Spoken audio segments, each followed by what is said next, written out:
안녕하세요. 오늘 우리가 이야기해 볼 주제 바로 이동입니다. 그런데요, 우리가 매일같이 하는 이 이동이 완전히 뒤바뀌는 미래가 온다면 어떨까요? 그 핵심으로 여러분을 한번 안내해 보겠습니다. 한번 상상해 보세요. 매일 아침 꽉 막힌 도로에서 보내는 그 시간이 더 안전하고 더 깨끗하고 심지어 우리에게 여유 시간을 돌려준다면요. 이게 그냥 공상과학 영화 얘기가 아니에요. 바로 지금 우리 눈앞에서 펼쳐지고 있는 거대한 변화의 시작입니다. 우리가 보통 모빌리티라고 하면 그냥 자동차나 지하철 같은 걸 떠올리잖아요. 근데 사실 그게 전부가 아니에요.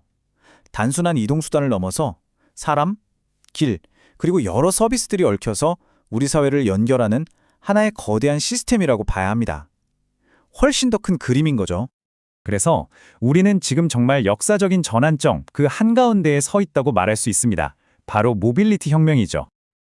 자, 그럼 이 거대한 혁명을 이끄는 두 개의 엔진이 뭘까요? 바로 전동화와 자동화입니다.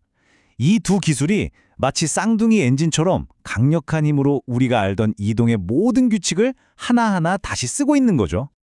좋습니다. 그럼 그 첫 번째 엔진부터 한번 자세히 들여다볼까요? 바로 전동화의 힘. 과연 그 정체는 무엇일까요? 전기차 하면 배터리잖아요? 이게 바로 모든 전기차의 심장, 리튬이온 배터리가 작동하는 원리입니다. 아주 간단하게 말해서 리튬이온이라는 작은 알갱이들이 배터리 안에서 음극과 양극, 이 두 곳을 막 왔다 갔다 하면서 에너지를 만들고 또 저장하는 거예요. 정말 신기하죠? 그런데 이 배터리가 혼자서 똑똑하게 일하는 게 아니에요. 바로 배터리 관리 시스템, 우리가 줄여서 BMS라고 부르는 이것 덕분입니다. 이걸 배터리의 개인 주치의라고 생각하면 딱 맞아요. 실시간으로 배터리의 건강 상태, 온도, 충전량 같은 걸 계속 체크하면서 최상의 컨디션을 유지하게 도와주는 아주 중요한 두뇌 역할을 하는 거죠. 자, 여기서부터 정말 흥미로워집니다. 배터리라고 다 같은 배터리가 아니거든요. 바로 선택의 문제가 생기는 거죠. 크게 두 가지로 나뉘는데요. 하나는 가격이 좀 더 저렴하고 안전성이 높은 리튬 인산철, LFP 배터리고요. 다른 하나는 좀 비싸지만 한 번 충전으로 더 멀리 갈 수 있는, 즉 에너지 밀도가 높은 니켈 망간 코발트, NMC 배터리입니다. 지금 이 두 기술이 서로 경쟁하면서 전기차 시장의 미래를 만들어가고 있다고 해도 과언이 아니에요. 우리가 전기차를 타는 가장 큰 이유 중 하나가 바로 환경이잖아요. 전기차는 배기가스가 없으니까 친환경적이다. 맞습니다. 근데 그게 다가 아니에요. 차를 만들 때부터 폐차할 때까지 그 전생애를 놓고 봐도 내연기관차보다 온실가스를 훨씬 적게 배출한다는 게 중요해요. 이게 뭘 의미할까요? 그냥 숫자가 아니에요. 당장 우리가 숨쉬는 도시의 공기가 더 깨끗해진다는 뜻이고요. 더 나아가서 대기오염 때문에 일찍 사망하는 사람들의 수를 10에서 15%까지 줄일 수 있다는 이야기입니다. 그러니까 이건 우리 모두의 건강과 직결되는 아주 중요한 공중보건 문제이기도 한 겁니다. 자, 지금까지 전동화가 자동차의 심장을 어떻게 바꿨는지 알아봤습니다. 그럼 이제 자동차의 두뇌를 바꿀 두 번째 혁명으로 넘어가 볼까요? 네, 바로 자동화입니다. 여러분, 이 숫자 좀 보세요. 94%. 이게 무슨 숫자일까요? 바로 전체 교통사고 중에서 사람의 실수 때문에 일어나는 사고의 비율입니다. 정말 충격적이지 않나요? 기계는 사람처럼 지치지도 않고 딴 생각을 하지도 않고 감정적으로 운전하지도 않잖아요. 바로 이 점이 우리가 자율주행 기술을 개발해야 하는 가장 근본적인 이유인 거죠. 그럼 자율주행차는 도대체 어떻게 세상을 보는 걸까요? 우리 인간을 뛰어넘는 말 그대로 초인적인 감각을 가졌다고 할 수 있습니다. 사람의 눈처럼 시각 정보를 받아들이는 카메라, 비가 오나 눈이 오나 거리와 속도를 정확히 재는 레이더, 그리고 레이저를 쏘아서 주변 세계의 정밀한 3D 지도를 그리는 라이다까지. 이 감각들을 합쳐서 주변 환경을 360도 빈틈없이 인식하는 겁니다. 근데 우리가 흔히 자율주행이라고 말하잖아요. 사실 그 의미가 이 레벨에 따라서 완전히 달라져요. 지금 우리가 타는 대부분의 차는 레벨 0에서 2, 그러니까 운전자를 도와주는 보조 단계에 머물러 있습니다. 운전의 책임은 여전히 사람에게 있는 거죠. 차가 알아서 운전하는 것 같아도 아직은 긴장을 늦추면 안 된다는 뜻입니다. 하지만 자율주행 기술의 진짜 가치는 단순히 운전이 편해지는 데에만 있지 않습니다. 더 중요한 건 이게 기술을 넘어서 사회적 포용의 문제가 될 수 있다는 점이에요. 생각해 보세요. 나이가 많으시거나 몸이 불편해서 운전이 어려웠던 분들. 이런 이동약자들에게 자유롭게 어디든 갈 수 있는 권리를 돌려주는 그런 세상을 만들 수 있다는 겁니다. 자, 이제 한 걸음 더 나아가서 생각해 봅시다. 전동화라는 새로운 심장과 자동화라는 새로운 두뇌.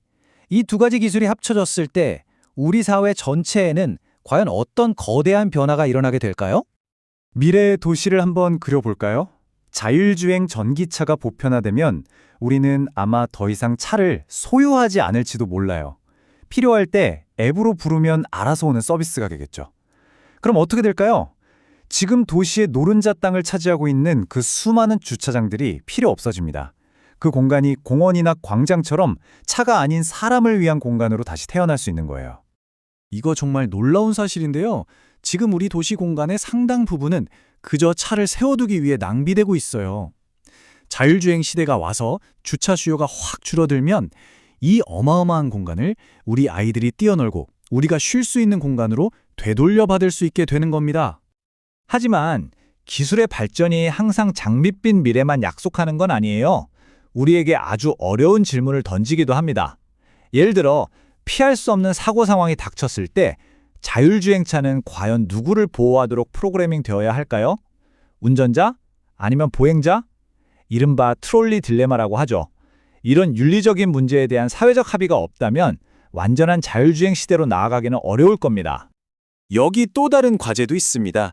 이동이 너무 저렴하고 편해지면 사람들이 오히려 불필요하게 더 많이 움직이게 될 수도 있다는 거예요.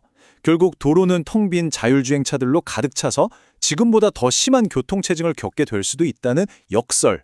이걸 바로 리바운드 효과라고 합니다. 이것도 우리가 풀어야 할 숙제죠. 자, 그렇다면 이렇게 복잡하고 어려운 문제들 앞에서 우리는 이 미래를 어떻게 준비하고 또 헤쳐나가야 할까요? 마지막으로 우리가 앞으로 나아갈 길에 대해 한번 짚어보겠습니다. 미래 모빌리티의 핵심은요, 단순히 전기차나 자율주행차 이렇게 하나하나 따로 보는 게 아니에요. 진짜 혁신은 전동화된 차량, 자동화된 시스템, 그리고 필요할 때마다 빌려 쓰는 공유 서비스, 이 세 가지가 하나로 합쳐진 거대한 생태계가 만들어질 때 일어납니다. 전체 시스템을 봐야 하는 거죠. 그래서 이 성공적인 전환을 위해서는 정부, 기업, 그리고 우리 사회 구성원 모두의 노력이 필요합니다. 어디서든 편하게 충전할 수 있는 인프라를 만들고 배터리를 안전하게 재활용하는 시스템을 갖춰야겠죠. 무엇보다 중요한 건 이 모든 기술의 혜택이 특정 계층이 아는 모든 사람에게 공평하게 돌아가도록 세심하게 제도를 설계해야 한다는 겁니다. 보세요. 기술은 이미 우리 곁에 와 있습니다. 어쩌면 생각보다 더 빨리 우리 삶을 바꿀지도 모르죠. 중요한 건 기술은 그저 도구일 뿐이라는 겁니다. 그 도구를 가지고 어떤 미래를 만들어갈 것인가, 그 선택은 바로 우리에게 달려 있습니다. 여러분은 이 기술로 어떤 미래를 만들고 싶으신가요?